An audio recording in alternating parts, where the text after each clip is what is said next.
Hi guys, RobinHoodSleeve here again.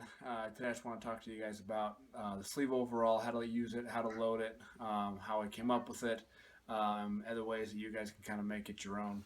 So let's grab one here. This is a classic looking sleeve. I've got the tag there. We'll explain all these things as we go through them today. This is one of our firefighters wanted one of the emblems on there. So let's start with by showing you how it looks when it's fully loaded.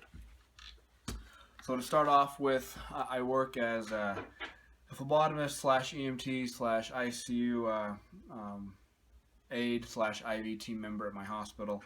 So I found a need that I had to carry all my blood tubes with, and as well carry all my IV tubes to supply on running an IV with various patients. So you have your full rainbow set up in no particular order. You can go in any order you like to, put them in order of draw, or load them however you'd like to.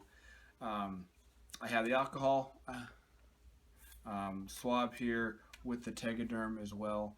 I use it in this order. You have to alcohol before you put the tegaderm on, so I have the alcohol access first, followed by the tegaderm underneath.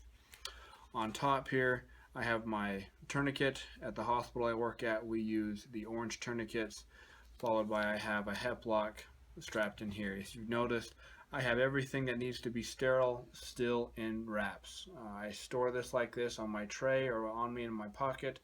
I keep my IV needles still in the wraps. I keep my flush still in its wrapper and try to maintain sterility as much as I can. When I go to run one, I'll pop the hep lock off, unwrap it, establish my flush, I'll put it on me, and I'm ready to go run an IV. That's what it looks like with everything in wrappers as I store it. I know some firefighters store this like this in the back of their ambulance.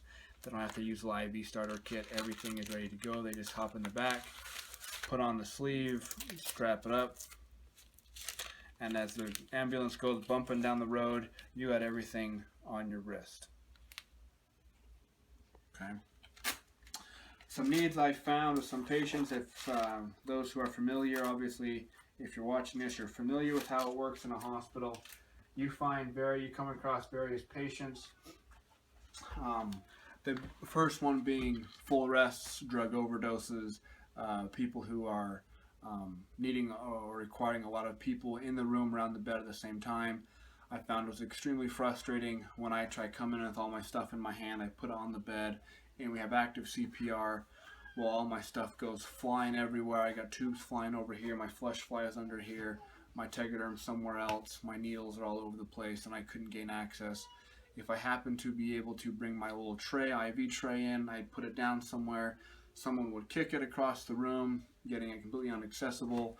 Or if I grabbed a little surgical table, put my stuff on a little table, maybe a respiratory therapist would come by and move it out of the way so she could get by, and suddenly I'm stranded with nothing.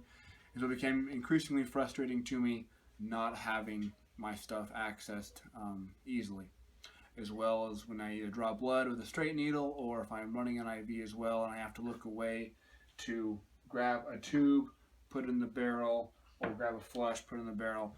Just as you do in a car, if you look away, you start to fade away that same side. Same thing I find with the needle.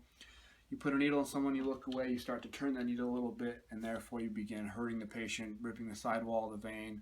Or if you have an IV catheter in, you begin to pull it out, maybe retract or bend it a little bit, and it just creates more havoc. So that's the reason why I came up with these, why I use them. This is just a red one.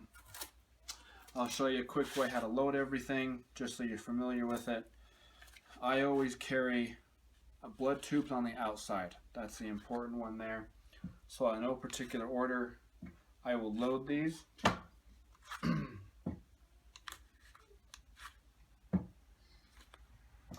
Tourniquet goes in the first one. Okay. I've already established my flush. That goes in there. At our hospital, we use these barrels. That goes in there.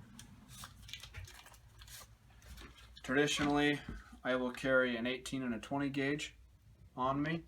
If it's a true trauma 1, I will switch these out and I'll have an 18 as my backup and a 16 or a 14 gauge as my primary.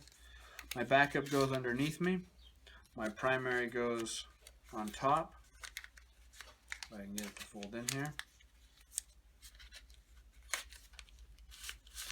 And the way you use these is you work from the bottom down. You pop your tourniquet, you grab your alcohol, you grab your first IV, you hit it, you grab your barrel, your next one down, pull your barrel out, stick that in there, do your rainbow,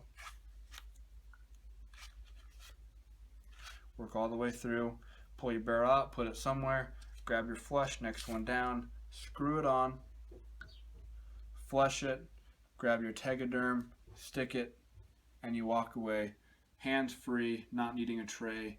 You have your blood tubes. You can keep them on you if you have to jump onto CPR. You need to move a patient, help transfer a patient, roll a patient. All these things will stay on here. If you happen to not be in line for CPR first, if you are in CPR in line first, you're on compressions first. All these things will stay on your wrist. You can actively compress. You can roll patients. You can lift up the head. All this will stay on you with no big deal. And so when you jump off the patient, trade someone out, you can grab the arm and boom. Grab your tourniquet, throw it, grab your alcohol, go. First needle, go. You can do everything in the room. You don't have to look around, turn around, ask for help. You don't have to occupy someone to help you run or have two people run an IV at the same time. It's very simple. It keeps everything on you at all times. Go in hands-free, walk out hands-free. Make it easy. Alright guys, that'll be it. RobinHoodSleeve, give it a try. Subscribe to us. Show us your comments online. Tell us what your experiences. Let us know what we like, what you don't like. Okay guys, peace.